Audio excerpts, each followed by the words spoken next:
शेतकरी मित्रांनो, मी पृथ्वीराज प्रतापराव पाटील, तांबवे, तालुका वाळवा, जिल्हा सांगली.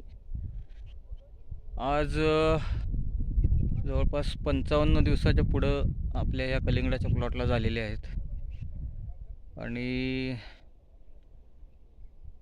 वाढ त्याची आहे कलिंगडाच्या फळांची सुद्धा चांगली झालेली आहे. आता इथं आपण बघू शकता, हे एक फळ आहे.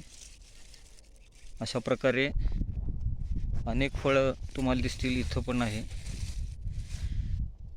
फळांची संख्या चांगली आहे. इथं पण दिसेल तुम्हाला. तर वेळच कमी पडणार आहे, सगळीकडे दाखवणं काही शक्य नाही. आपण बघू शकता साधारण अंदाजे इकडं तिकडं ह्या साऱ्यांमध्ये, तिकडं त्या पलीकडं फळं आहेत. वाढ पण चांगली आहे, समाधानकारक आहे. फक्त एवढंच की जरा टेम्परेचर, उन्हाळा आता जाणवू लागला आहे, पाण्याचं योग्य नियोजन करावं लागतं आहे. आता 15-1 दिवस फक्त राहिलेले आहेत.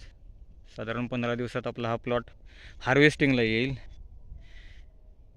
त्या अनुषंगानं परत 15 दिवसात आपल्याला कळेलच की नेमकं उत्पादन किती निघाले.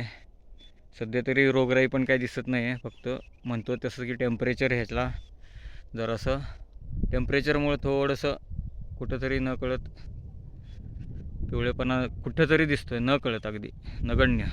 पण ते काय प्रॉब्लेमॅटिक नाही एवढं. रोगराई किंवा फंगस वगैरे इथं कुठं नाही आहे सध्या तरी, काहीच नाही. म्हणजे त्यातून आता सध्या आपला हा प्लॉट पार पडलेला आहे. बुरशीजन्य रोग किंवा इतर काही रोग आहेत इथं कुठं दिसत नाही. एक जमेची बाजू आहे. तर असं बघू शकता, अशा प्रकारे हा प्लॉट आहे सगळा.